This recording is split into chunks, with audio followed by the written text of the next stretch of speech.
One of the things that I teach our team is that, that stage that we get on, that platform we get on, it's not a stage. I always remind them it's an altar. I said, and on an altar, things die for God to be worshiped. And I said, so everything about us that is fleshly needs to die on this platform so that God can be glorified. So it's not about, is our monitor mix perfect? It's not about, am I loud enough in the house? It's not about this or that. It's not. In the end, we want to create a kind of worship experience where if nobody ever sees us, they see God.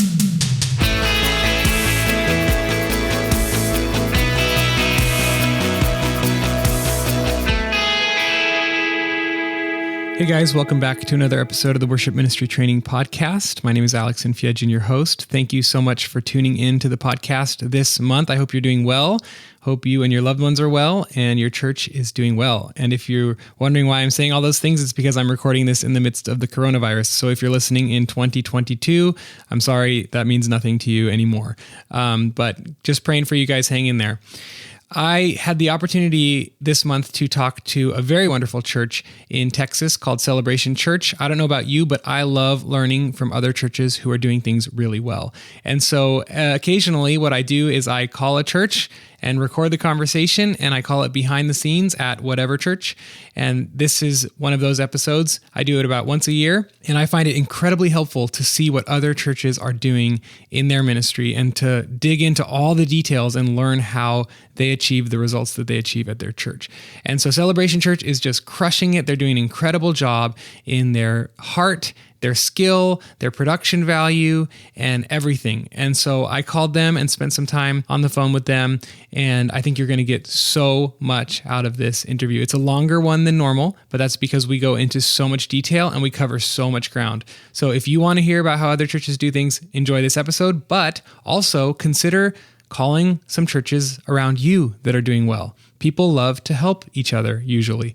And so call some churches around you that are doing a great job and ask them to take their worship pastor out to coffee or tea or lunch and just go pick their brains, okay?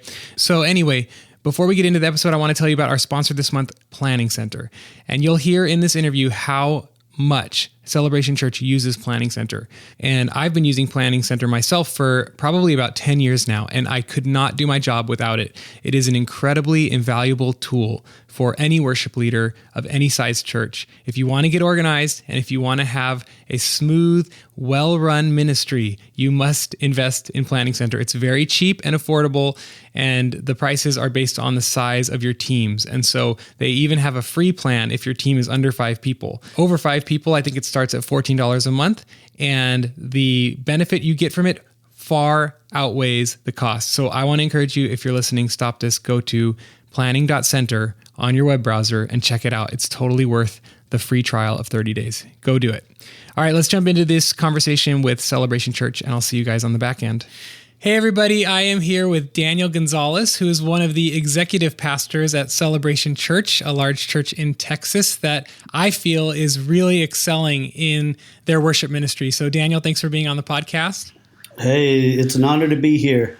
Awesome. Daniel and I had a conversation similar to this probably about a year ago because, Daniel, I saw your church on one of your keyboard players' YouTube channels. He was posting videos of your services, and it was so good. I was immediately struck by a couple things. One, it was like so seamless. Your sets were so seamless and your arrangements were so original and they weren't stale. And also I was struck by your vocalists, your upfront vocalists, because they weren't just singing the songs, they were really leading. They were worship leaders. Right, and it was like all of them, and they were taking turns doing it. And I was like, man, this church is rocking it. And my first thought was like, who plans these excellent sets? And what does the process look like to get to this excellence? And so I decided to call you, and we talked a year ago, and now I wanted to call you again because at my own church, we're kind of at a juncture where I don't know, we're somewhere. And I feel like I need to learn some things from you. And I'm excited for me and us to dig into this. And I'm also excited for the listeners to be able to glean some things as well from this conversation. So let's start like this. We're just going to kind of go where the conversation leads today. Okay. But I think first, I'd like if you would start by telling our listeners about your church, about your worship ministry in particular, and then how long you've kind of been on staff at your church. Well, thank you very much, Alex. I really appreciate that and all your kind words. And I feel like I have just as much to learn from you, and I just look forward to that. But, we're here. We're in Austin, Texas. My name is Dana Gonzalez, married, have a lovely, amazing wife who's also a communicator and speaker in our church, and have 3 amazing kids who are all musical in their own way. They came about that honest. And so we're at an amazing church in the Austin, Texas area called Celebration Church. Our senior pastors are Joe and Lori Champion. And they're just amazing. And to be in the live music capital of the world, worship and music has to be a big part of what we present in the church. And from the very beginning of Celebration Church, worship has been a huge priority for us to make sure that not only are we worshiping authentically, but we're doing it with excellence. That's an important part of the ministry. And so we've been this year will actually be our 20th year anniversary coming up in October.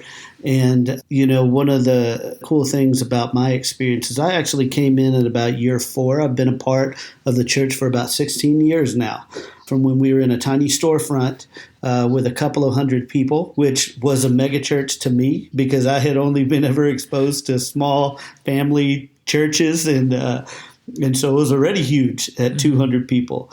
But I was fortunate enough to be able to be a part of the music ministry, starting out by playing the keys. Nobody knew that I sang. And over a series of events, our pastor, Lori Champion, who was leading worship at the time, lost her voice. And so I said, well, hey, I'll just sing. And she said, you can sing? And I said, sure, I'll do it. And so I led worship, and then kind of the rest has been history, and we've seen over the course of these years us go from that 200 people to now we have thousands that attend. On an average weekend, we'll have between 9,000 and 10,000 attend our church. And that's here in the Central Texas area. But we also have international campuses. Our campus in Mozambique is nearing 2,000 people. Wow. God's really doing a revival there in Mozambique, and it's extraordinary to see that. And then we now have a church that's probably about 18 to 20 months old in Italy, just outside of the Naples area.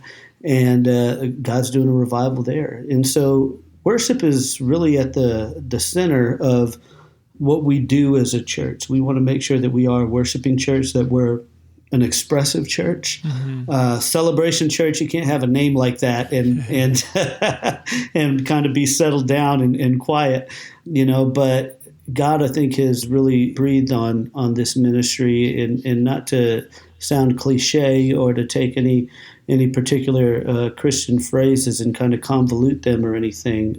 What we've seen is supernatural. And I think what we've tried to be is just obedient to God and to learn. When I came on staff at the very beginning, my pastors said, we are going to connect you with as many of the great worship pastors in the country as we know, which was a handful at that time. We know a lot more now, and a lot of churches have grown in the time that we've grown too, and which has been great. But I was able to connect with people who had gone before and done such an exceptional job of paving the way. And I think I ride on their coattails a little bit and learn a little bit about what they do, and then maybe take that and kind of modify it to where it fits our church. And I'm just thankful that God's been able to use that to minister to our city and to encourage and inspire our people to engage in worship. And so, yeah, that's a little bit of my history there. And I love what you just shared. I literally was thinking about that last night, that I think when people chase excellence and making things huge, and it's about the numbers and it's about some sort of like external metric, that's when we can get off track personally. Absolutely. And in our walks. Yep. But when we just say, I'm just going to strive to be obedient and humble and let God give us the results that he chooses to give us, that's when we are in a safe place. We're safe, and he can bless it because he knows we're not going to get our dirty hands all over it. So thanks for sharing that. I really appreciate that. Okay, so you are in a church of 10,000 people. I'd love to just hear a little bit about the size of your volunteer base that you've grown over the years, because obviously when you started, it was just you and a keyboard. You were the keyboard player, and, right. And it has grown since then. So how many volunteers are currently involved in your worship ministry, and maybe also include your production ministries as well? Absolutely. So just to talk, I'll kind of speak locally. Locally on our team, between worship and production, we have about 300 team members that engage week in and week out. And that covers all expanses. I didn't mention earlier that we actually have 3 local campuses here in the Austin area. And so, you've got teams that are going to cover that. We do live worship, including band and music, in our kids ministry. That happens every weekend. That's a big deal for us. One of our phrases is we want to be the church that your kids will love. And so we try to create a great experience in there too. And then we have student ministry, and we have live worship in there. So oftentimes there can be somewhere around 4 to 6 worship teams happening in Central Texas all at the same time. And so we've gone through seasons where, interestingly enough, our ministry has been bigger. And as we've grown as a church and matured as a church and kind of determined really what our needs are on the worship team and then how to make that duplicatable among campuses, that number actually reduced over time and became more concentrated because, we used to have choir, we used to have all of these elements that made it great in our kind of our main campus facility, but that wasn't duplicatable everywhere. And so we decided as we began to plant campuses that we were going to change our strategy a bit and make it more concentrated. And so our worship team on a weekend, you've seen it in the videos, there's others that probably have seen some of that. We're not that much different numbers wise on a platform than a lot of other churches, around the nation, around the world. Our band is probably about 6 people, typically, maybe 7. And we run about 5 to 6 vocalists, and typically 3 of them will be worship leaders. In our definition of that would be they actually lead a song on a particular weekend. Mm-hmm. And so when you have that, there's not a ton of room to add a whole lot more people onto that platform. And there's not necessarily a lot of reason to. But what we do is when we build teams, we are always thinking about, okay, where does this person live? Maybe they can be a fit at another campus. Like we're always team building, not to necessarily grow one particular platform, but we want to make sure that every campus has a deep bench so that people can rest and people can spend time worshiping with their family and things like that that are important to us. And so, yeah, we've been very fortunate. Interestingly enough, being in the live music capital of the world does not necessarily mean that there are a ton of musicians of the caliber that you would need to kind of do church the way that we do it, And so what we have ended up finding is that it was more worth our while to take kids and teenagers in our church and train them into the musicians that we want them to be. Mm-hmm. And so there's a lot of people that kind of, if you would call kind of our starter team, if you would, to take a sports analogy, our starters, many of them are kids that we raised up when they were in middle school or in high school. And now they don't want to leave. They've gotten married. They've stayed here. They love the church. They love being a part of it because we really took time to develop and pour into them. And I think they've seen that and they appreciate that. And so now they really want to plant. And some of them now are having kids, which is awesome to me. And it's really cool to see kind of what God is doing. But that's about the size of our team at current.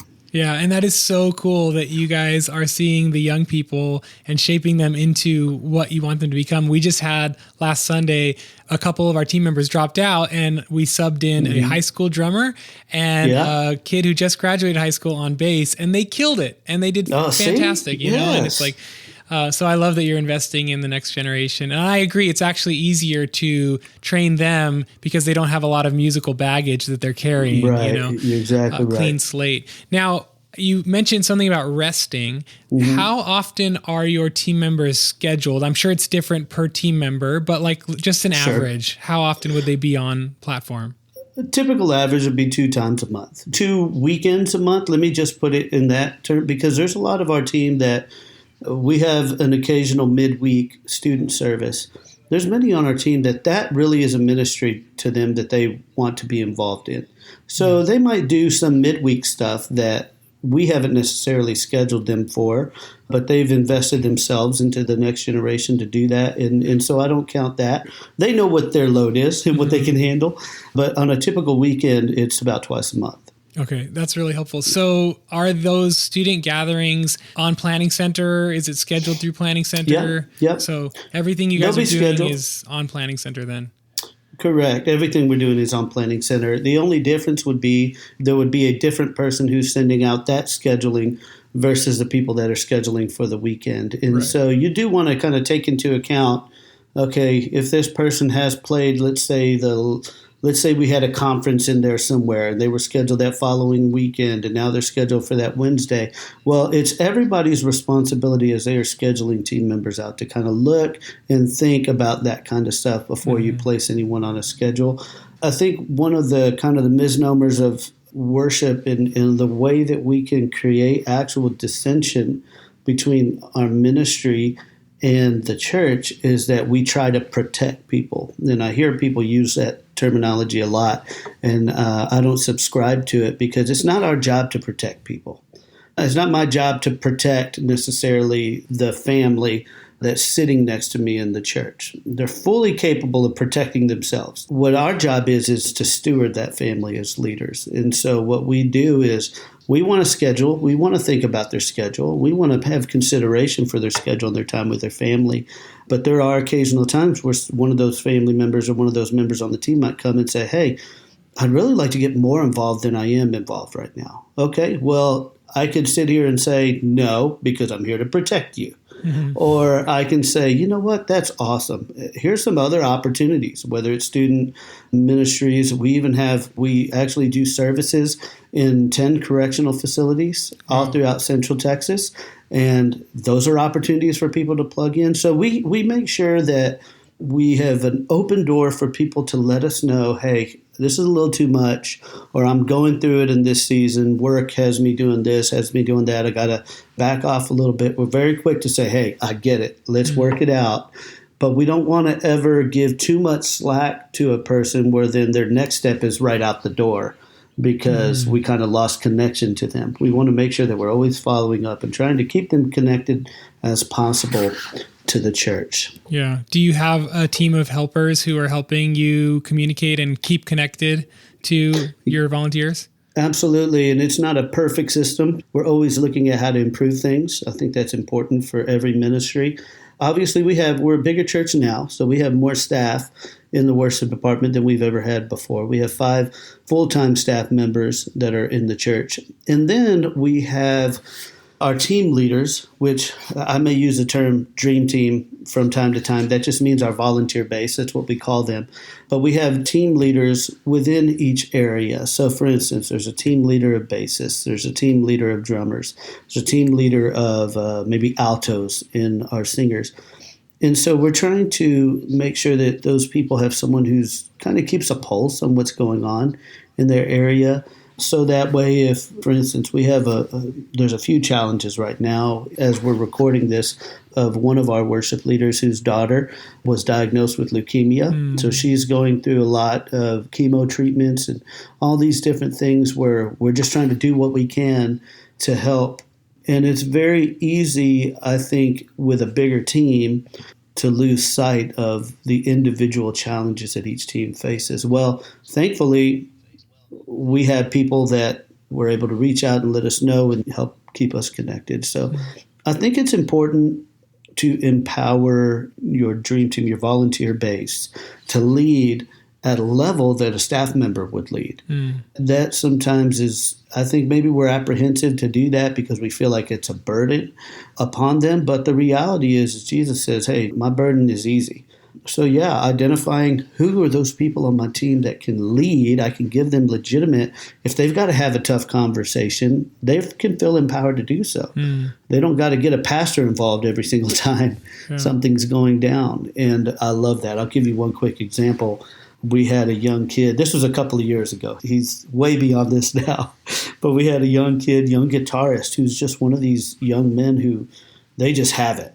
Some people just have this musical gift, and and this is one of those kids. Mm-hmm. And he's an amazing guitarist. And he showed up one day to a rehearsal that I was at, and I noticed he was having a hard time with the music. It's not typical. And at some point, I was looking at him during the rehearsal, and he's looking at his arm, and he has the notes all written on his arm as he's playing. And I didn't say anything. I mean, he was probably 16 or so at the time. Mm-hmm. But one of our keyboardists, who's a volunteer following the set, walked up to him, and I just kind of stood close to try and overhear what he said. And he basically told the kid, he said, "Hey, look, I know that you're young, and I know that you're new." He said, "But I want you to know that your part on this team is really valuable. And so, next time you come more prepared, because we're all depending on you to know your part." And he's like, "You wouldn't be on this stage if we didn't think you were capable of that. We just want you to know that this is the standard. Like, we come here prepared." And everything in my heart just leapt, because I was like, yeah, that's what, it was a good encouragement with some weight, but with love. And that's what we want to try to duplicate in our team leaders. And so that's just an instance of where if you empower someone well to lead, I think they'll rise to the occasion. That is so good. Oh my gosh. Okay, so you mentioned rehearsal. Now, do you guys have, I'm guessing you only have one service per weekend in terms of like one service type, or do you have a midweek service? And then with that question, do you have rehearsals in the middle of the week for the weekend services? What does that look like? Yeah, so yes, one service type. We have that midweek rehearsal. So we rehearse every Thursday. Mm-hmm. And it is important for us. We tell people that we work for Thursdays. Like, we don't work for the weekend. We work for Thursdays. So for us, that are staff, we'll do a Saturday night service, and then we'll do our Sunday services, and then we work on Monday through Thursday schedule. So for us, the last thing we do in our week is the rehearsal. And the first thing we do in our week is the service. So they should be the same. We've run through the whole service with the exception of the message. But we've gone through all the videos that we're going to do. We've gone through all the graphics that are going to go on the screen. We've gone through all the worship. And that's really important to us to have that every Thursday. That makes us better for the weekend. And that's something that's worked for us. Can we dig into that a little bit more? Like, I want to ask a couple parts of this. So if you could tell us, are you doing anything with your team as a devotional thought during that rehearsal or before the rehearsal starts? That's one question I have. And then the other question I have is all the video assets and all the lighting cues and everything. How far in advance are your production teams getting those assets ready for the Thursday rehearsal? Is it coming together last minute, or do you guys have like a good rotation of, because this is all excellence, right? Excellence, it's how we do it. Leading up to things matters, so sorry, two questions. One is like devotional. Or what can you describe what your rehearsals look like all the way through? And then can you tell us more about the production assets as well? Absolutely. Yeah. So just kind of let you know what a Thursday night looks like. And this is going to inject another element that we'll probably talk about later on. But on a Thursday, our Thursday typically starts at 5:45 p.m. And so for about the first hour to an hour and 15 minutes, we do a program that we call Accelerate. This is not something new. This is something that we've gleaned from some other churches, and we modified it to work for us. But this program is essentially where we train and equip people who've gone and passed the audition process, and now they're going through this process with the end goal to be officially on the worship team. And so this is a process where they'll go through a couple of worship songs. They might be a band member, they might be a worshiper, or a lead worshiper, or whatever the case may be. And they're going through a song, they're going through transitions, and we're coaching them throughout that process to develop them. If they have an issue with stage presence, we're coaching them on stage presence. If it's pitch, we're coaching them on pitch. But it's not a place that's going to take a beginner and make them intermediate. You have to already really have something to work with. You need to kind of be in that intermediate range for us to be able to utilize you in this kind of a program. And so for the first hour to an hour and 15 minutes, we're doing Accelerate. Once that ends, by that time, all of our team that's scheduled for the weekend has arrived, and we all gather together and kind of do a brief 10-minute devotional. We'll give a quick thought, and that would be any one of our leaders, depending on who's assigned to do that. We'll bring that thought. In Scripture, we'll take prayer requests, and then, of course, we'll give any kind of information that people need, whether it's about the rehearsal we're about to do or just other things going on in the church. That lasts about 10 minutes. And then we'll pray and we'll break out. Our band will start running through the set and maybe any special arrangements to the music. Our vocalist will go in another room and they'll go through all the vocal parts. And we'll do that for about 30 to 45 minutes. No later than 45 minutes, but we'll play by ear. Some weekends we need a little more time with each, and that's fine. And then at the same time, our production teams are doing the same thing. They're running through, most of our production team members are volunteer. Most of our worship team is volunteer. And so they are really kind of going through their different parts for the weekend, getting up to speed, feeling good about it, lighting cues, maybe modifying that during the rehearsals. And then at about 8 o'clock, we'll bring it all together. And that's when we literally will do one run through of all the songs so that our IMAG team, our camera team, they all get their bearings. Once we do that, we'll actually go through the entirety of that segment of the service, which means we'll put the last 30 seconds of the countdown on the screen. We play through it, and we go through that set like it's a service. Energy, lighting cues. If there was a pastor slated to walk up between one of the songs, we have one of our floor managers walk up and do that segment. I mean, we go through it like it's the real thing, like it's happening. The only thing that we don't go all the way through is the sermon because our pastor is not there on Thursday nights. And then once we go through the whole thing, we feel good at the end of the night. We're usually done about 8:30, 8:45, and everybody's going home. That's a good night for folks. It's not keeping them out till 10, 10:30. There were days when our rehearsals used to be 4 or 5 hours because we couldn't get our act together. But we've gotten better at that over the course of that amount of time. So that's kind of how that flows. I think that the way that you accomplish that well is you got to come prepared. So you talked about elements, like when do we get these elements, whether it's production related or worship related. We schedule our teams out a month in advance, and we try to do our song lists a month in advance. And I say try because we will, but that doesn't mean that they won't change at different times throughout the month, for whatever circumstance. So those things can be modified. But what we found is that when people know what's going on, they're better prepared coming in. Even if you got to change something up, they're less stressed about it because it's like, okay, well, I can figure out that change. I know all the other stuff well. It's an easy adjustment. And so we want to make sure that they come in knowing the songs, they come in knowing the music. We upload vocal parts so that when we're doing that vocal rehearsal, it's not the first time our vocalists are working together. We don't want vocalists to just discover their own harmonies for stuff because it may not be necessarily the sound that we're looking for. If a person comes from more of a Southern gospel background versus a Black gospel background, those harmonies sound very different in what a person naturally hears and sings. So we give them the part that we want them to sing so it sounds a certain way. It's more work on our part, but it's better for their preparation. Right. And then with the production team, the elements that we'll get for the weekend service, the goal is to get them Wednesday by 5 p.m. And then on Thursday, we can go through those elements during the day with some of our production people who are staff members. But there are times when it may not get there until Thursday, and that's the time that we're testing it. And we might have to make adjustments here or there. But that's okay. We have what we need for the weekend. These are elements that don't usually affect the rehearsal time. If there's a particular weekend, let's say we were doing a special song that had a synced up video with it, well, we would need that much earlier in advance than a Wednesday before the rehearsal. We want that a couple of weeks ahead so we can get really prepared on how that will work. But excellence doesn't necessarily mean that everything is planned out a month or 2 or 3 in advance. Sometimes that's bad because if that all has to change now, then everybody's uptight about it. And so for us, finding a month out on that rhythm has been pretty good. I think there is a such thing as you're so over-prepared. Life just doesn't work within the confines of our plans. And so there is a certain element that we want to teach our team about flexibility.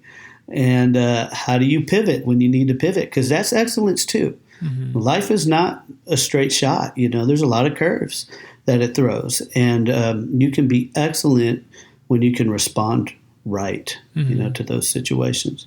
Man, there's so much gold in there, and I want to chase after a few of those little points you've made. One question I had is, when your band is separate from your vocals for that first part of the rehearsal, who is leading the band through the songs if the vocalists are in the back? How do they know where you're at song structure-wise? Great question. We'll have one of our worship leaders always stay with the band and go through the songs with them, just because it's easier for them. Typically, it's going to be the one that's kind of the most prepared for that week because they already know their part on the songs where they're not leading, and it's good. Mm-hmm. So we have one stay with the band, and then we have a vocal director position. Mm-hmm. We have some of them are dream teamers, some of them are staff. So just depending on who's scheduled for that week, they would go back with the vocalists. Okay. And then you said you record vocal parts for each of your songs. My first question is, how many songs are in your rotation? Because that sounds like a lot of work, or maybe it's just a little bit of work up front each time you add a new song to Planning Center. And it is that. It is work. I mean, it's not convenient in that respect. And then there are always seasons where you just wonder, do we need to keep on doing this? But it pays huge dividends. And the bigger our team gets, the more essential it is. There's one particular campus that on a typical weekday is about an hour and 15 minutes away from the campus where we would record these parts. Mm-hmm. Well, and there may not ever be a time where that person is in one of our vocal rehearsals up here. So we want to make sure that they have the part. They don't have to think about what it is. They know what it is. And so we'll always keep that as a practice generally. I think it's just important to make sure that from a vocal side and from a band side that we show them that we are prepared, because I think preparation also attributes value to the particular person. And so I'm sorry, I forgot the other question that you asked or how you formulated that. Well, I can't quite remember either, but I'm guessing you have a staff member who records the vocal parts, right, for that song. Oh, the question was, how many songs do you have in your rotation? Right, rotation. Yeah. Yes, and yes, to answer your question, the staff, we do have a staff member. We have several staff members who are skilled enough to do it. It could even possibly be a voice memo that we record parts in. That doesn't have to be fancy. It just has to get the job done and get it uploaded to Planning Center. But as far as the songs go, it's kind of hard to say because we don't have it in a broad sense. We don't have a science to how many songs that we would do in a particular given season. But if I were to kind of approximate, I would say there's probably about 25 songs or so in a typical yearly rotation. Okay. And that's not to say that we wouldn't inject something special in that we hadn't done in years or whatever. We always reserve the right to do that. But I think our team needs to kind of know what songs are kind of in our flow. And so it's about that much. And yes, you're right. As far as adding vocals, once we built that library, you're doing one song at a time. What's the newest song you're introducing? Well, you're doing the parts for that. Right. That's a lot less work than, if you have 40 or 50 songs in your rotation, you need to do it for all of them. Right. That would be a bit harder. Yeah. Now, this is a little bit geeky, but I think it'll be helpful for at least me to hear and hopefully the listeners. Are you recording individual vocal parts in one part per file, or is it like one file with all the parts together? That's one part of the question. And the second part of the question is, how do the singers know which part they're supposed to take? Are they assigned those parts, or do they just know that's my range, I'm going to take that part? How does it work? Right. They're assigned, and they're assessed beforehand as they're joining the team. We know if they're soprano and alto, tenor, whatever the case may be, and they'll be scheduled that way in Planning Center. That'll be a position name for them, and so they know that. As far as the way that we record it, every song will typically have 4 files.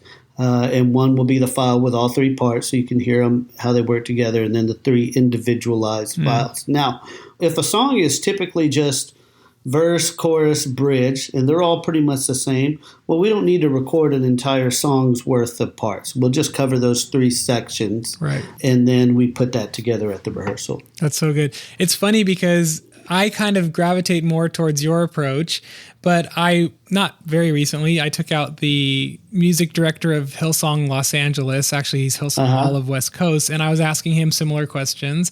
And he's like, oh, we don't put any files in Planning Center. We just tell them, here's the recording of the original. You better learn it perfectly. And I was like, well, that's not very helpful. But I guess they're Hillsong and they can figure it out. But that's right. Yeah.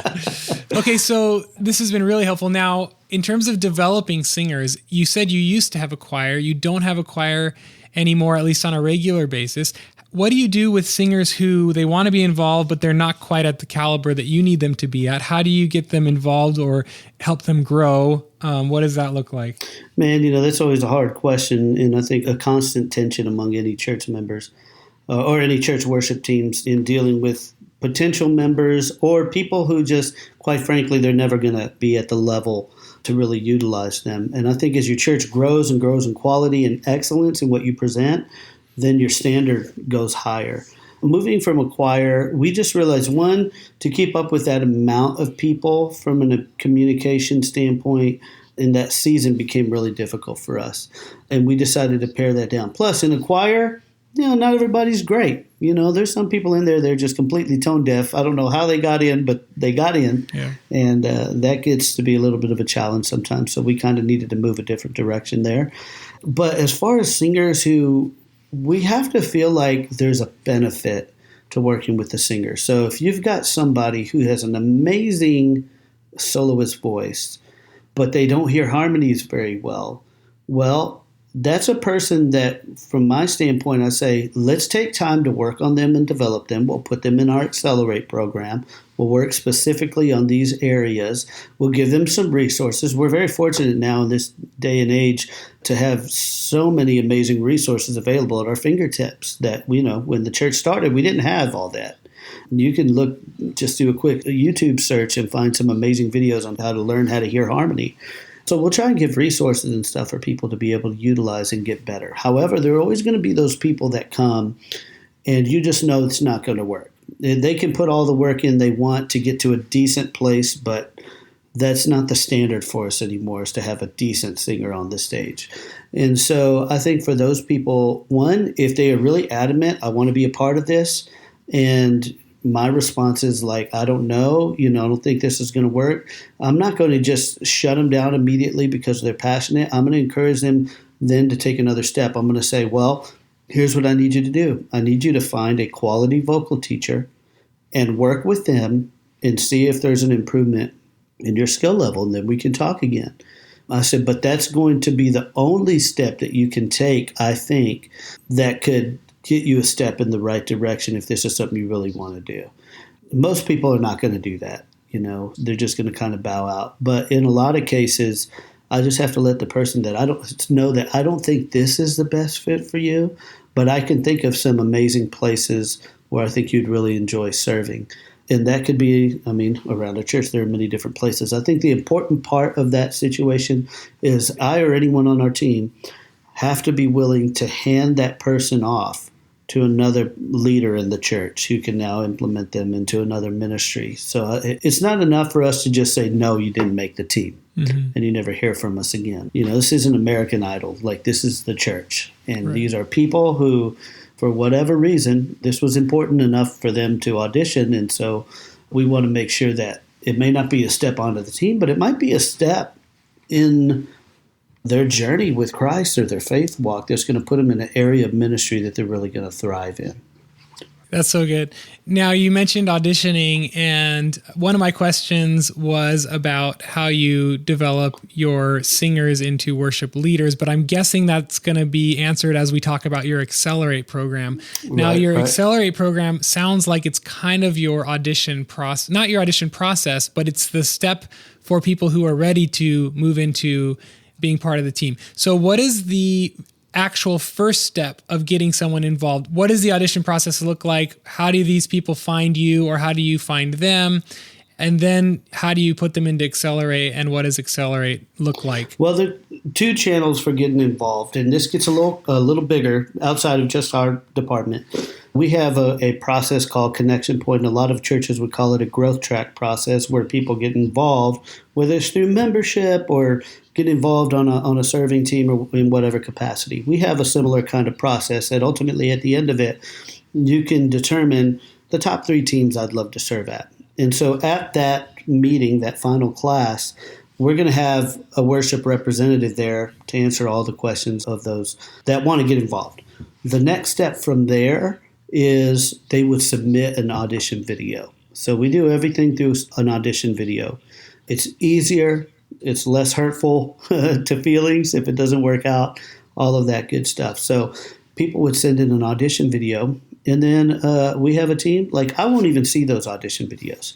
We have a team of people, both dream team and staff, that come together and observe them and just determine of those people, is there anyone here that's it's worth it to go to a live audition with? And so if there is, their next step will be a live audition. That's in person. They'll answer questions about their faith. They'll answer questions about, are you a member of the church? Because no one gets to serve on our platform that's not a member of our church, unless they're a guest, worship person or something from somewhere else. We just take them through that criteria that we have just generally for being on our team. We obviously hear them sing. We work on harmonies. We kind of hear where they're at, and then we give some feedback. From that point, if a person's great, thumbs up on everything, then we'll move them into the Accelerate program. And so we let them know at that audition, you're being accepted into our Accelerate program. We never tell them you're being accepted. You're not even auditioning for a worship team. You're auditioning for Accelerate. That's the terminology we use so that everyone who is in Accelerate for the first time knows that they're not on the worship team. Not yet. And so then we take them through the Accelerate program. Now, as an aside, there's sometimes where we have people currently on the team that we put back through Accelerate again. Now, they're still on the team. We're just kind of refreshing a few things in them. And so the program really, as it's developed now, can lend itself to kind of training up someone who maybe need a lot of work in one particular area to someone who may just need a little bit of a realignment in certain things. So that would be, our process there. And then once you get into Accelerate, there's just a whole nother development method to get you to a place where you can actually be on the team. So can you talk about Accelerate? So it's before your band comes to rehearse. How many people are involved? How long of a process is it? Are you guys playing through the same songs that the band's going to play through? I mean, just describe it a little bit. Absolutely. So for a typical team member, Accelerate's going to be about 8 weeks. And I would qualify typical as there's a person with a real gift, but they don't have much experience in using that gift. So we know it's going to take them some time to get where we want them to get, but it's not going to take forever. So it's typically for them to be about 8 weeks. So what we'll do is you'll have a full band. So you'll have 5 to 6 people there on the band side. And we'll have about 5 different vocalists that are there on the vocal side. So anywhere between 11 and 12 people at every Accelerate night. And they'll be cycling through. And so just to talk time frame a bit, let's say there's someone on that team that's just extraordinary and they have plenty of experience playing in church. Well, they may be in Accelerate for 3 to 4 weeks. And we might go ahead and move them onto the team after that. And then we'll plug someone else in to that spot. So in every Accelerate, let's just say wave, there would be 11 to 12 people. And then following that, there would be another 11 to 12 people, or however many people have signed up during that season. There's certainly times of the year where there's less involvement in Accelerate. Like right now, there's a ton because everyone wants to get involved. They're making changes to their life and their schedule, and it's an opportunity. As we start getting kind of towards the back half of the fall, we can't find you might have 5 people in the program, and we're filling the gaps with some of our pros that are there, and that's fine too. It's still just as important. That's kind of the time frame. The way that it works in a particular night is you're going to arrive at 5:45, and the first thing that we're going to do is we're going to get you trained. If this is your first time, we're going to get you trained on our in-ear monitoring system, how to work that. For a lot of people who don't have experience in leading worship, that's a new thing. So there's an adjustment there. We're going to teach them just how to use the equipment. This is your mic. If you've been assigned mic 3 and pack 3, then you're going to stand in this spot on the stage. It's all ties in together. And then what we'll do is they'll have been assigned 2 songs, one upbeat and one slower song. And yes, typically they're songs that are set for that weekend. And they will learn those songs, in their own time. And then when we come together, we're playing the song as if we've known it. And so we'll do a sound check with them, get them used to the environment a bit, and then we'll start having them play through the song. And so they say they play the upbeat song. We're going to have them play that, and then we're going to pause to do individual coaching. And so we'll have about 5 to 6 coaches in the room every Accelerate. Again, a couple of them will be staff, most of them will be Dream Team, and they're going to walk to their designated areas, whoever's on the drums, whoever's on the bass, whoever's on the keys, whoever's leading worship versus whoever's just singing a harmony part. Those are 2 different coaches that go to them and just kind of give constructive criticism, or not criticism, but critique, and to really kind of build them in the area where they're weak. And then we're going to have them do it again. And then we'll work on the slow song. We'll have them do it again. And then we'll have them do a couple of passes of the 2 songs together. And that's important because then we can work on those transitions between the songs, which is a thing that we really pride ourselves in, is showing people how to really transition well between songs so it feels seamless. Even if you're changing keys by 1 semitone, by 1 half step, we can still make it feel fluid instead of it being really dissonant in those transitions. And so oftentimes for us with the band, the hardest thing for them to learn is how to do transitions well. They can learn how to play a song well, but we end up spending more time with them working on those transitions and those dynamics. Oftentimes with worship leaders and singers, the hardest thing to get them to do is to learn how to be expressive in how they lead worship. They just stiff as a board up there, and we've got to now get them, okay, loosen up a little bit, lift a hand a little bit, coach people a little bit, look confident. And man, that takes time, and so we make sure that when someone is really improving in that area, we make a big deal about it. Because we want to reward the behavior that we want to promote, right? And so we do whatever we can to help people through that and to overcome that stage presence. If it's 8 weeks and they're still not where we need them to be, then we'll put them in the program again. It's like, okay, it's going to be another 8 weeks. If at the end of that second 8 weeks, that's not working, then we're probably going to just have to sit them down and say, hey, look, these are some things you're going to have to work on in your own time. And if you want to re-audition again in the future, then you're more than welcome to. Those all have to be in person, hear our heart kind of conversations. Yeah. Do you have like a roster then of people who are on a waiting list? And then when you graduate people, you call the next group in? Because obviously you have to have a limited number. Yeah, and we do.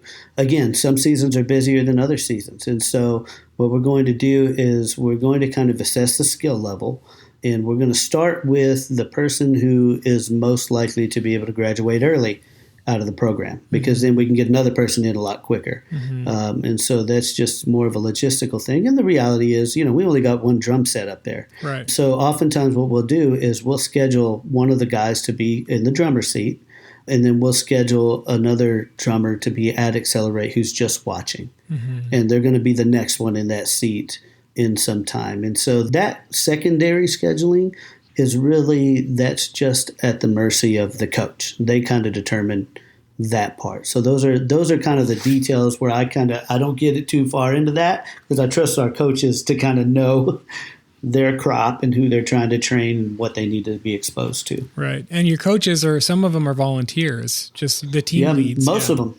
Yeah. Most of them are. Yeah. They're just people who've been in our church for years. They've been doing it for years. They love the church. And they give their time to train others. Yeah, they're amazing. Is there someone, though, on staff who, like, the Accelerate program is kind of their primary responsibility, making sure that, and is it also scheduled on Planning Center?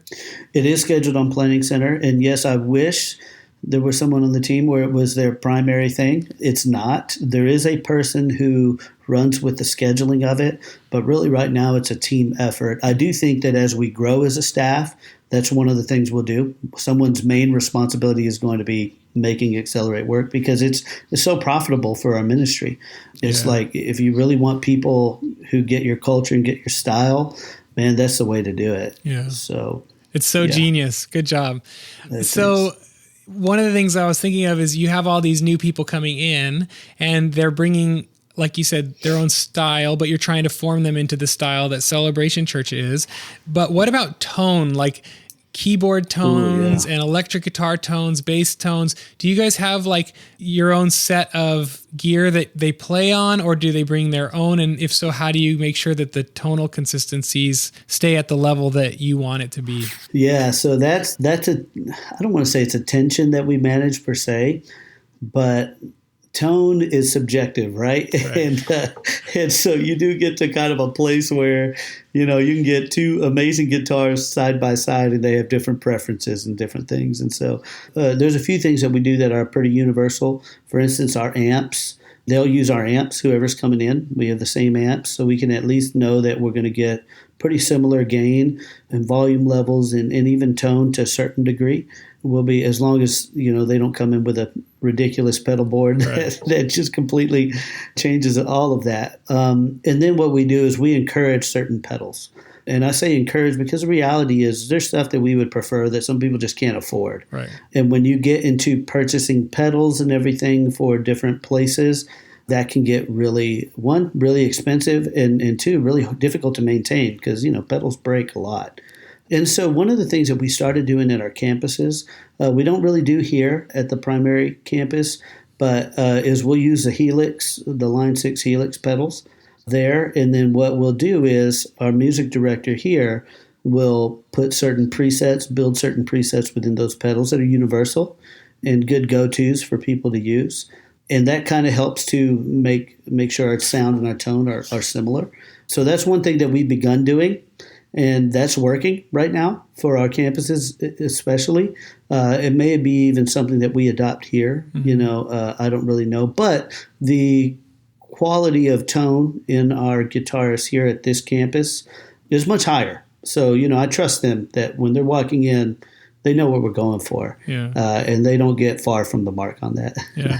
Yeah. I mean, we've thought of that for us as well. Like, do we dictate and say, this is the best tone and effects that we want you guys to play, and then you have a bunch of disgruntled guitarists? Or, I'm sure everyone would go along with it because they're good, kind, servant-hearted people, but, they might mumble about it under their breath. But yeah, totally. But yeah, we've thought about that. And the reason I bring it up is because, you have that Luis, your keyboard player who's on these videos, he's incredible and he's building these patches. And I'm just wondering, like, when he's not playing, how do you get the same quality from your keyboard players if it's all coming from his own stuff, and that's why I brought up that question. Right. Yeah. So he'll create the patches for us. Okay. So he actually builds the patches for every song, and those patches, it's a main stage patch. So there's nothing that he's using that you can't make happen on main stage. So that's the beauty of what he does. Really just an amazing, creative, brilliant guy. Brilliant thinker. And so then, we can just send those patches to the other campuses. And they're using, in most cases, we're using a Nord stage, model, whether it's a 3 or a 2 or whatever the case may be, as your main board. And then there's the secondary board's usually just a controller. And so we can use those same patches no matter what campus that we're at. That's awesome. Yeah, one of the things I really admired about you guys is your arrangements to your songs and how they don't feel like a Nashville import.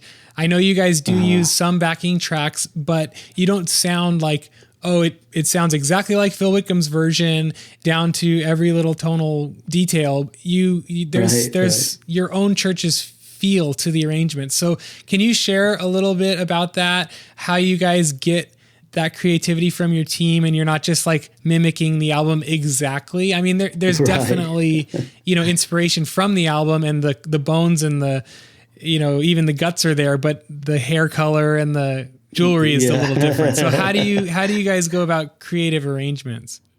Well, that's a good question because that probably is less a science and more of a feeling for us. There are some songs that, we play pretty straight to whatever was on the original recording. We're pretty close. We're within 80% at least of what's there. But then there most certainly are times when we kind of throw, what we say here, throw a little stank on it and just have a little fun with, very fortunate to have grown up. The person who really taught me how to play and taught me how to really sing was a black gospel minister who just happened to be a phenomenal musician and vocalist as well. And so I grew up in the Hispanic church playing a lot of that style of music, being trained by this guy who was in the black gospel kind of church, opened up a whole new world of music to me that was complex and fun and energetic, to then coming to Celebration in its days of the 200 or so people, where it was Chris Tomlin and just straight as an arrow, that four on the floor. And so I've been very fortunate to be exposed to a lot of different kinds of music.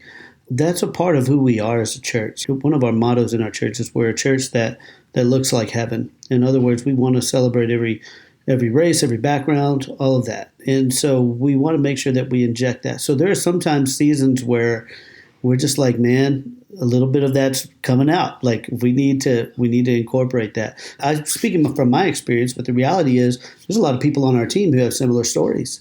They have a lot of musical background in different areas, Southern rock and black gospel, and I mean just all over the place.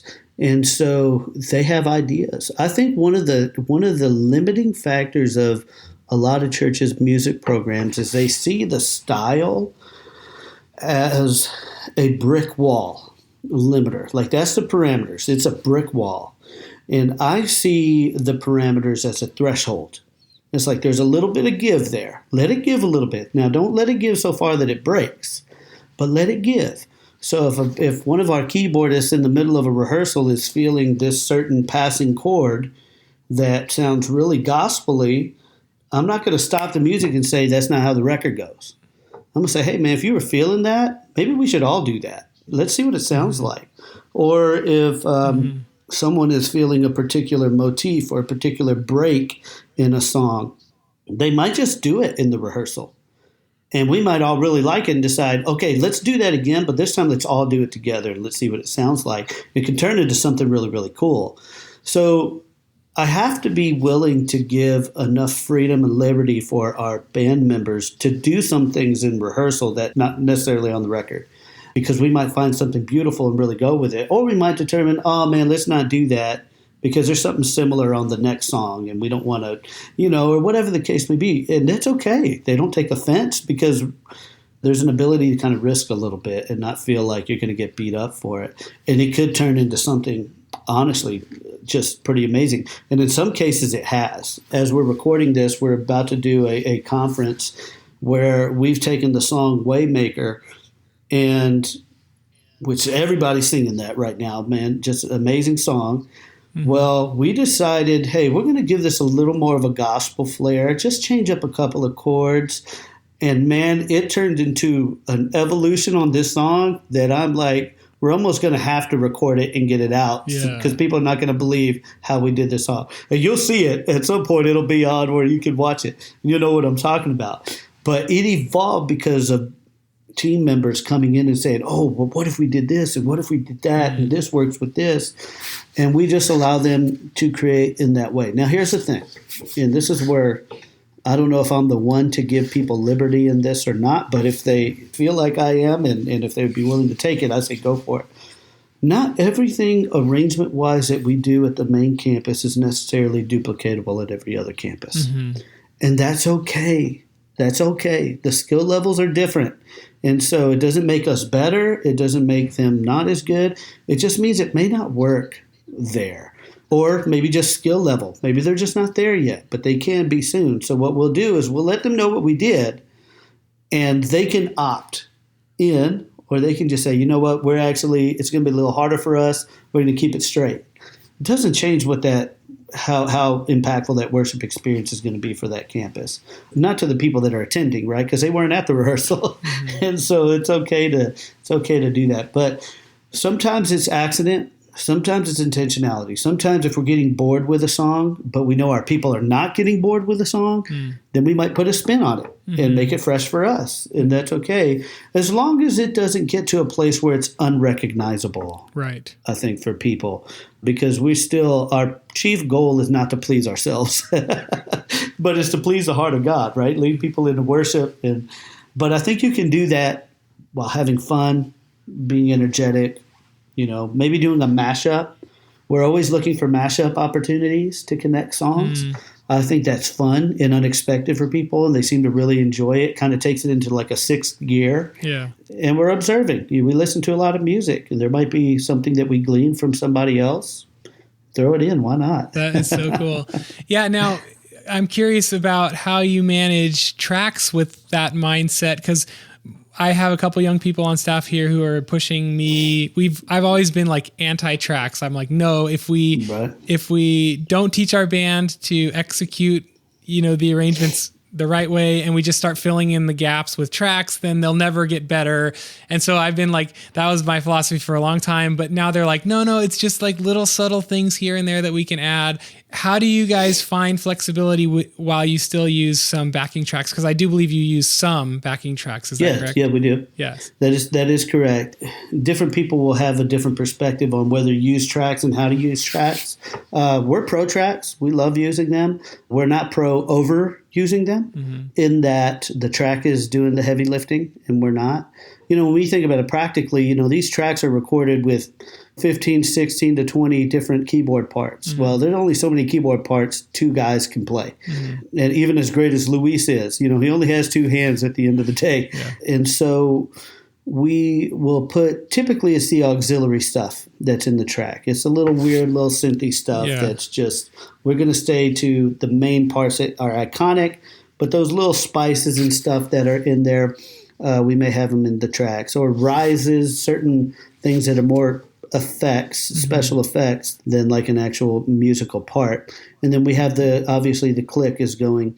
So we have but going into the weekend, we have an arrangement. We know what we're going to do, and we're probably not going to stray too far from that. We might put a song on the end, or maybe add choruses on the end, or whatever the case may be. That's pretty simple. But we do every first Wednesday, we do a service called Pursuit Nights. And these are, a worship and flow kind of service. Like, you don't know where we're going to go. There have been times we've had a whole set at the beginning, and by the end, we realized that we played completely different songs that were in that set. So in those instances where we're using tracks, they have to be really flexible for us. So we'll use oftentimes just a click, or a click with maybe some kind of a motif that's a drony note that might be a fifth that we know will work over any chord that we play, or whatever the case may be. We may use a more sequenced track that just has a lot of markers.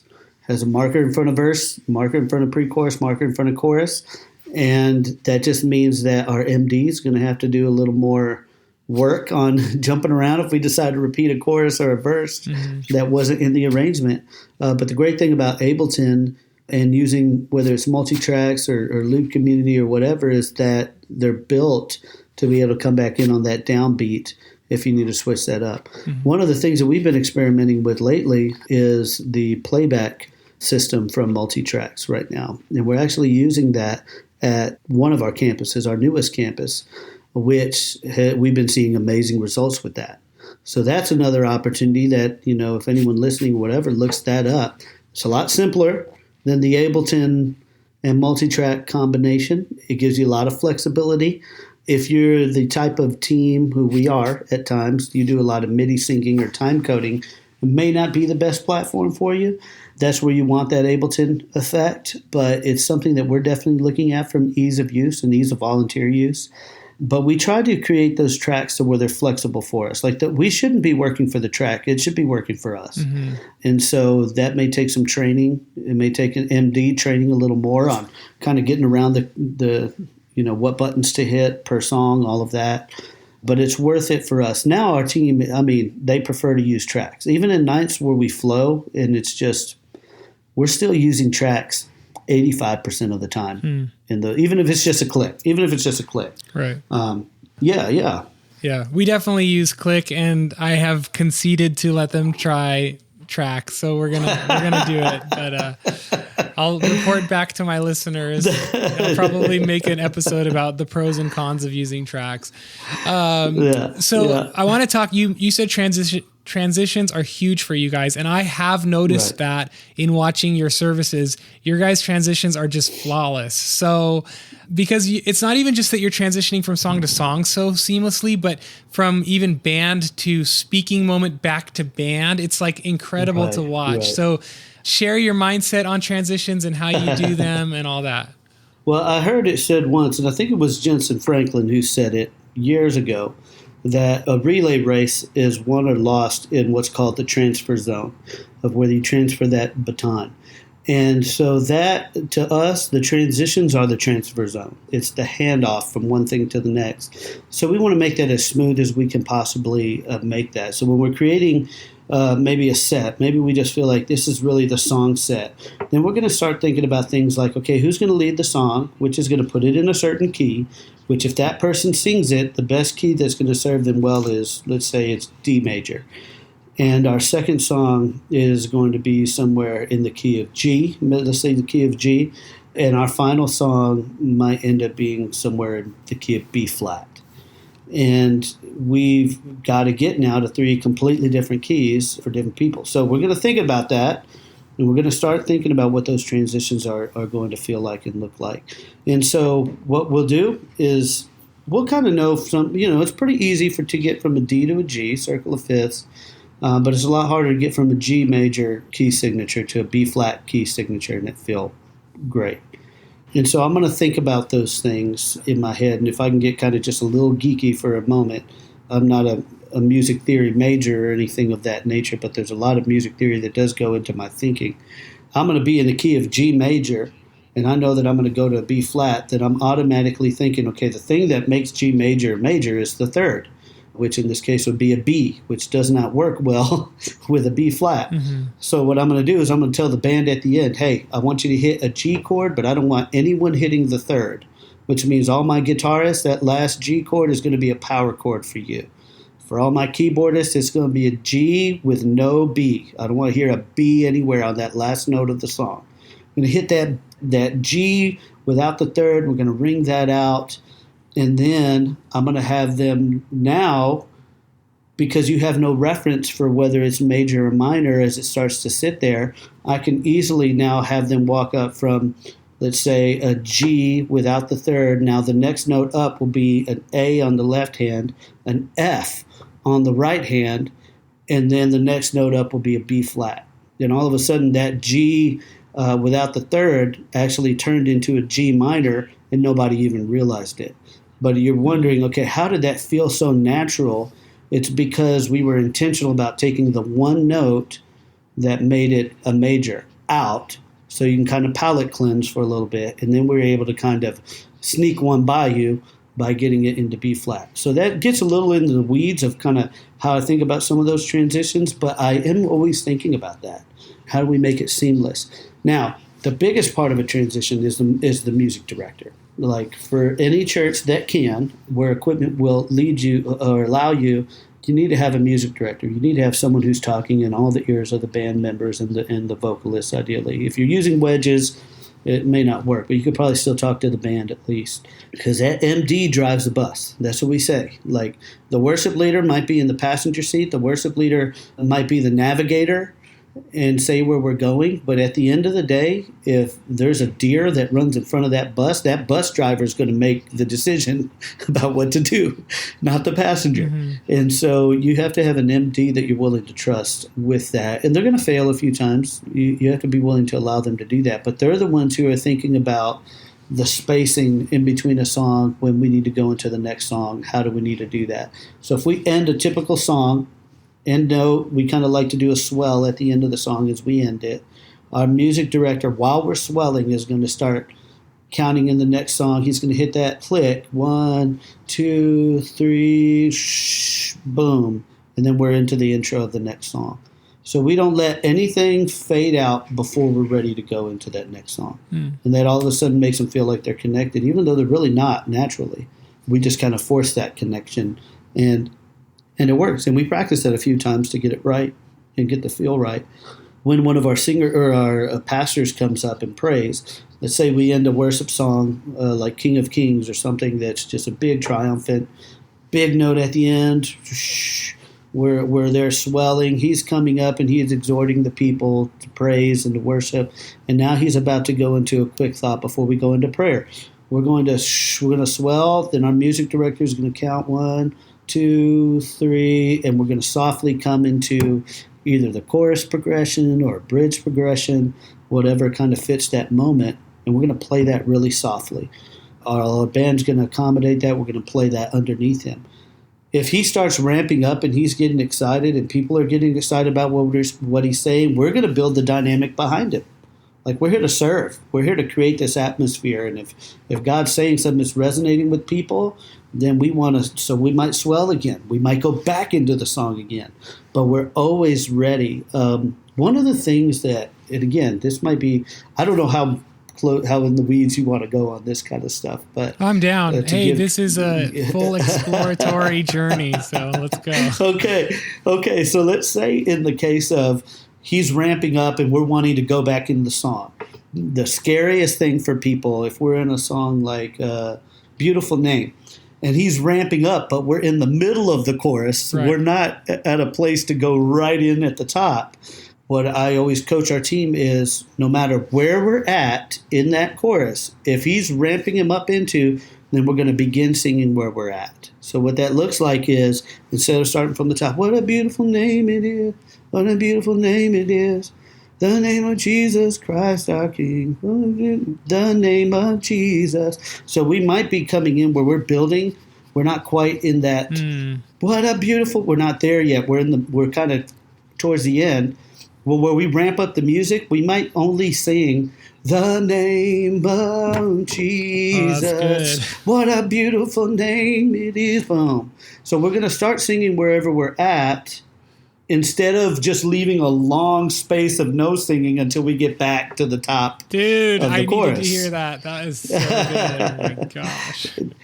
Yeah, I'm telling you, man, trial and error, right? It's like this. We learned these things by, failing a few times. Mm-hmm. But a lot of people are apprehensive to do that. And I don't know why exactly, or maybe they just haven't quite gotten the revelation of that works. But the people in the church are hearing that melody because you've just been singing that song. So they're kind of singing along with the band anyway. Right. So when you come in, no matter where you're at in that chorus, even if you're in the right smack dab in the middle and that's where you have to come in, go ahead and come in there and let the band build behind you. And now when you get back to the top of the chorus again, it's going to feel huge right there because it almost builds this tension as you're rising to that. And so we train our team members to know that and to get that. The last thing we want to do is just be the band's ramping up, but we have to wait a whole another 4 to 8 beats to be able to sing.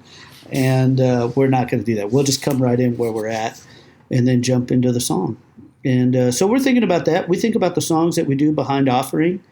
You don't want them to be too upbeat where it rushes the speaker, but you don't want it to be minory either. We're not trying to depress people, so we're thinking about the progression. We're thinking about the energy that we want to convey in that. We don't overplay in an offering time because that can be distracting, and we want people to hear what's being said. At the end of a service, we're typically playing one of the songs that we did earlier in the set, just instrumentally. But every now and again, we change it up, and we might do something a little more groovy that guys in the band just would say, hey, I'd love to close out with this song, or a reggae version of this song. Well, we'll just do it. Why not? It's the end of service, And it kind of is a little bit of a musical release there, too. Those are kind of just some of the ways that we think about, some of the actual methods that we literally use. Our MD the whole time is talking to us. Our MD will tell us even if our pastor can be very spontaneous. And he might walk up in the middle of the set list on a Sunday morning because he received a text that somebody just went to the hospital for this. He might feel like he wants the whole church to pray. Well, our MD is only one of us that can see that. So our MD is going to be telling us, Pastor Joe's on his way to the stage. Pastor Joe's on his way. Like, they are communicating a lot of information to us to make sure that we're never caught off guard by things like that. And so as a musician, as a singer, you really got to get used to an MD talking and it not taking you out of the moment of worship.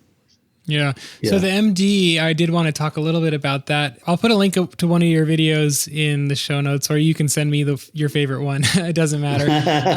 But the MD's talking a lot, like you said, but what other responsibilities do they have? Do they also learn every single person's part? And are they the ones who are telling the band, hey, you're not playing it right, you're doing this wrong? Are they doing all of that stuff? Or is it mainly, hey, we're going to land on the 4, let's go into the intro? Is it mainly like transitional moments, or are they expected to know like every part of an arrangement for the whole set? No, not expected to know every part of an arrangement. They're going to know the main motifs, right? The main parts of an arrangement. If there's a guitar part that plays this melody line that leads into the bridge and that's missing, they'll be quick to say, hey, the lead, EG1 is what we would call our lead guitarist. I need you to play this motif here. Remember this, or maybe they just forgot that. Remember this part. But they're not necessarily going to know every single person's part. They will call out chords from time to time, especially if it's a chord change. Maybe they're feeling in that moment, man, what if instead of doing the 6 minor chord, we did a 3 minor chord? We might do that on the fly. That happens from time to time. We'll just say 3, and the band knows that they're going to go to whatever that 3 chord is. And so it's that, it's transitions, it's ending the song. You're ending on a 4, it's counting in the next song.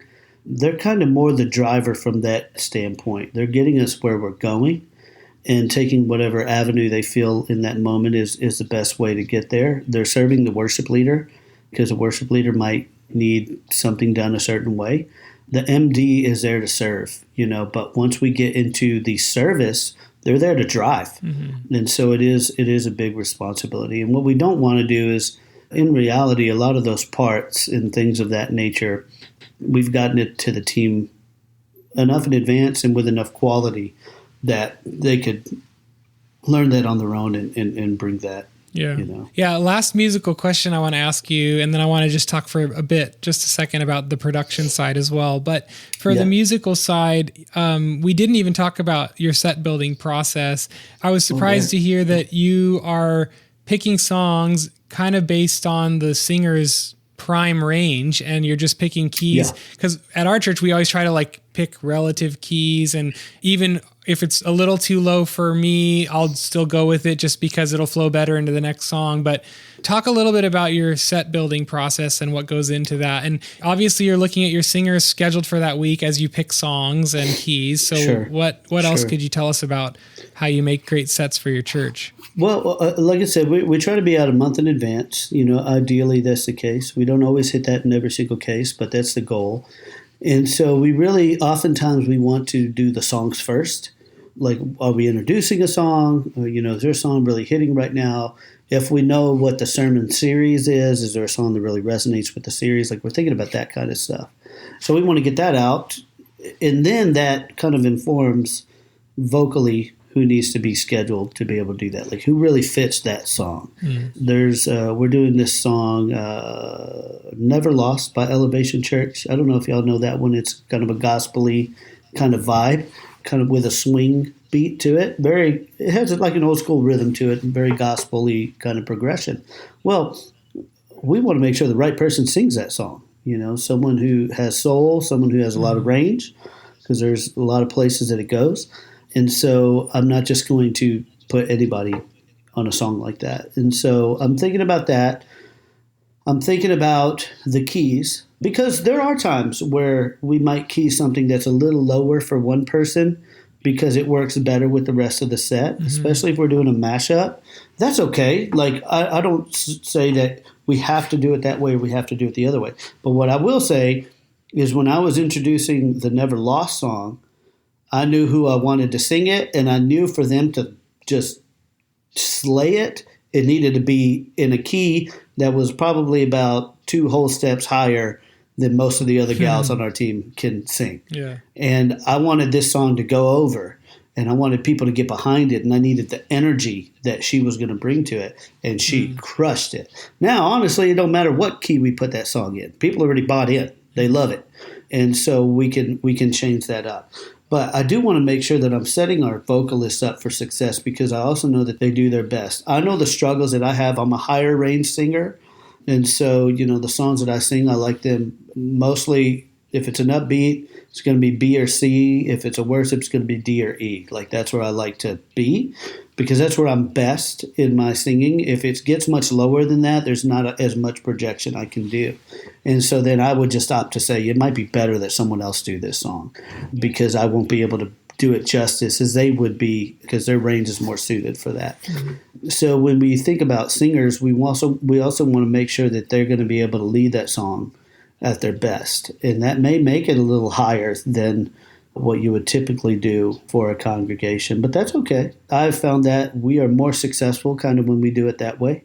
We will have exceptions to that. Like if I'm doing a men night, every song that we sing is probably going to be low for me. Yeah. Because I want the guys to sing it. I want them to sing loud. Right. And so I want to be a good baritone range and that's okay, So we do think about that. I'm not saying we don't ever think about that.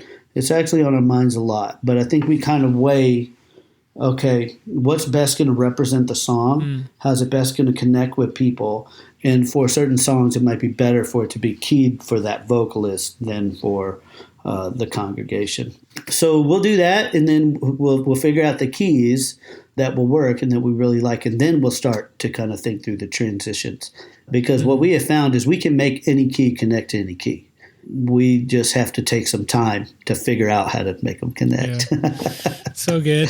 All right, I want to talk just one question about production because it seems like your production team is doing a great job and they're pretty cued into your worship team as well. So I hear the music director say, end the song, 1, 2, 3, 4. And then right when he says 1, the lights come up at the right time and everything just seems synced. So one question I have is your production team hearing the music director talk back mic in their booths? That's one question. Yes. Okay. Yes, they are. Okay. They are. They hear everything we're all saying to each other. They hear it. Okay, yeah. That's good. And then my other question is more just generic, which is how do you keep your production team and your worship team linked together as one team and foster like a good unified team spirit and good communication between the two different groups? Right. And that's hard. That's hard. I think that, oftentimes in a worship setting, you have some, not all, but some extroverted people. And then in production, a lot of times they're introverted people. That's why they're serving in that place. That's their place of expression, but they don't necessarily want to stand in front of everybody. So we make sure to kind of communicate a few different things. One, we always say that we're all the worship team. We're all worship leaders. I tell our person who does like the lyrics and the verses on the screen, I say, hey, you're preaching that message with our pastor. Like, so you're a preacher today. Mm-hmm. Like, that's you. If you don't do what you do, then we're going to have a challenge. Our audio guy, he's a worship leader because in the end, he could shut that whole worship thing down with one swing of a fader. It's just, so he's a worship leader, more of a worship leader than we are on the stage. Mm-hmm. And so those positions are important to understand. I think the key is just making those teams understand that they're just as valuable as what's happening on the stage. And I think that sometimes we can think of it as, well, the people that are exposed are more valuable than the people who are behind the scenes. Mm-hmm. But, even in the Bible, it says that it's the smaller parts that we honor more. And I don't mean smaller in terms of importance. I just mean smaller in terms of visibility. Right. It's like no one really thinks about their pinky toe until they stub it into something, and it just it shuts everything, shuts the whole body down, And so we when we do our devotionals, things like that, like on the rehearsal nights that I mentioned, it's all of us together. We all stand on the stage for that 10 minutes in a circle, and it's worship team side by side with production. We communicate. One of the biggest love languages of production people is communication. So they know everything that the worship person knows, they know. They know the order of the service. They know the song set. They know the arrangement. We've given them the arrangement. If they have a question that they need us to answer quickly, we're going to answer it quickly. If they've got to run on stage to ask us a question, run on stage to ask us a question. And we try to value them and have a relationship with them. I think that's a really important part. But ultimately, it's about the culture that you set. If they feel valued, then you don't ever have to really worry about the tension of them feeling like the worship ministry is more important than them. I think we do that when we kind of have this mentality that the production team's there to do what we want them to do. And, they're there to serve us. And I'm just like, no, man, like, we're all on the same team. This is for the same cause, same reason, same purpose. And I want them to be just as successful as we are. They hear everything that we say, every piece of communication. Again, going into those rehearsals on Thursdays, we go through all those lighting cues. So that's why they're so good on the weekend, is because we've already done it a few times. And they know it. And so we have, our main lighting guy is 19 years old. Our guy who's right behind him, who's just as good, is 17 years old. Like, these are kids, man. But they're learning, they're prepared, they're going through it in rehearsal, they feel confident in what they do. When I go up and talk to the 17-year-old, I don't talk to him like he's a 17-year-old. I talk to him like he's an adult and like he's a professional. And he appreciates that because he doesn't want to be treated like a kid. What 17-year-old does, right? And so it's just adding value. And I'll tell him when he's done some great things, and I'll tell him the things that I didn't quite enjoy, and I'll tell him why.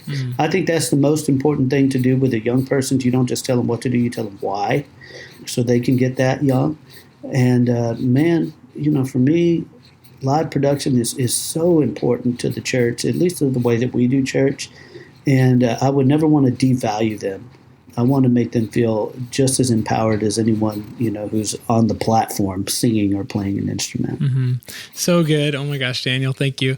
As we wrap up this conversation, what would you say over the last 16 years that you've been leading at this church, what would you say are some of the key habits or practices that has made your ministry what it is today? Oh, man. Well, definitely trying to create a family atmosphere in the sense of everybody feels valued. Everybody feels like they can belong. I think that's very important. Making sure nobody's left out, making sure that there's no musician that is just sitting in the corner all by themselves. It's like, how do we connect them to the greater thing? And, in some cases, there's a certain responsibility that's on them, but we want to make sure we've done everything in our power to make them feel like they can belong and be valued. One of the things that I teach our team is that, that stage that we get on, that platform we get on, it's not a stage. I always remind them it's an altar. I said, and on an altar, things die for God to be worshiped. And I said, so everything about us that is fleshly needs to die on this platform so that God can be glorified. So it's not about, is our monitor mix perfect? It's not about, am I loud enough in the house? It's not about this or that. It's not. In the end, we want to create a kind of worship experience where if nobody ever sees us, they see God, whether their eyes are closed or open, they're feeling the presence of God. And so I try to teach our team that, to the best of my ability so that we understand that this whole thing is not about any of us. And in fact, the reality is not even about the people that are in the room. Everything we do every single weekend is only about Jesus. We are just all the very fortunate beneficiaries of his grace and his love, and the fact that he doesn't want to eat a meal by himself. He wants us all at the table. And so, that's a big key and a big reminder. And then the last thing is, because he's that kind of a God, he deserves our very best. So we should be excellent. We should be doing whatever we can to create an experience where people can be inspired and engaged with the message. We're setting that tone and that atmosphere, and that's what excellence truly is. Excellence isn't perfection. Excellence is just doing the best with what we have, and that's what we try to do each and every week. I praise God, Daniel, that he brought you to Celebration Church 16 years ago. And I praise God Alex. that he let the pastor's wife's voice get lost that weekend and let you step up into leadership. I'm so excited for that church, and I'm just so helped and so encouraged by this conversation. Now, you guys are coming up on 20 years in October, and I'm not sure when this episode will release, but you're going to be releasing an album that celebrates all the music that has come out of your church over the last 20 years. Where can people find that album? Where can people find you? And how can they just stay connected to you online? Absolutely. Well, the album, they can go to celebration.church, and there's a worship tab that's there where they can find all the information about the album. We're still going through the process of branding and all of that kind of stuff, but it's essentially going to be a celebration of 20 years as a church in the Austin area. We have some new music on there. We have some older music that we're kind of refreshing and throwing out there, and I think it's really going to be a blessing to people. We're really excited about that. As far as I'm concerned, I'm pretty easy to find on Instagram. It's just at Daniel Gonzalez, Gonzales, and always there. Just kind of posting about music, posting about thoughts, posting about the church. And my hope is just to be, I think, at this place in my life, just to be an encouragement to people and to be a help to people, to be a coach and a mentor to people, that maybe I can help them not repeat some of the mistakes that I made as we were doing this, and do whatever I can to help people be successful, including the people in our church. And so, man, just a privilege to be with you today, Alex. Thank you so much for inviting me. Dude, thank you. You have been an encouragement and a help to many people today. So thanks, Daniel. All right. I hope you guys were helped by today's episode. I will put all the links in the show notes. Check out Celebration Church's new album. Check out Planning Center, our sponsor, and see how much you'll be helped by them. I can't recommend it highly enough. And that's it for today. I will be back for another helpful episode next month. God bless you guys as you faithfully serve Jesus. Stay close to Christ. Amen. Bye.